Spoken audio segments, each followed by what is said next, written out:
নজর রাখবো পরবর্তী সংবাদে। গতকালই সিবিএসই পরিচালিত বোর্ড পরীক্ষার ফলাফল প্রকাশ করা হয়েছে এবং তারই মধ্যে সিবিএসই পরিচালিত এই দ্বাদশ পরীক্ষায় 94% নম্বর পেয়ে পরিবারের নাম উজ্জ্বল করল সোনামুড়ার প্রতিষ্ঠিত ব্যবসায়ী মোহাম্মদ শাহ আলম মিয়ার নাতি ফারহান সোহান।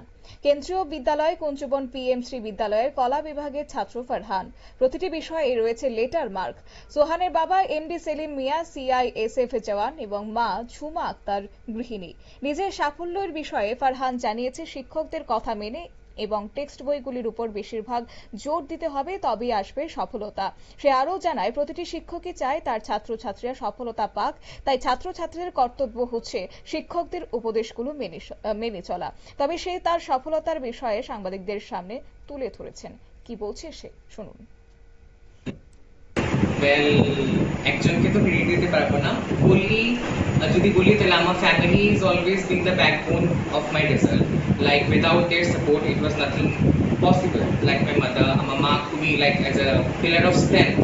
Like from her, the resilience came in me that whatever happened, you just have to go because you can't sit, like you have to go accurately, like you just can't be hopeless. And also my nana, he's been the core of strength in me. Like he has put so much faith in me that it just became like, no, I have to do something for them. So family to of course আছে, plus আমার যে স্কুলের teachers ওরা এত helpful, ওরা আমাদের জন্য এনসিআরটিটাকে summarise করে ছোট ছোট নোটস বানিয়ে আমাদেরকে পাঠাতো, সেটা আমাদের ইজি হয়।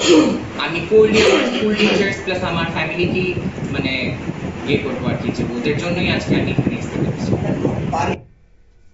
আপনারা শুনলেন সেই কৃতি ছাত্রের বক্তব্য। অর্থাৎ সে সাংবাদিকদের সামনে জানিয়েছে, পাঠদানের পাশাপাশি শিক্ষক শিক্ষিকারা বিশেষভাবে বিদ্যালয়ে নোটস তৈরি করে দিত, যাতে করে আরো বেশি মার্কস কিভাবে পাওয়া যায়।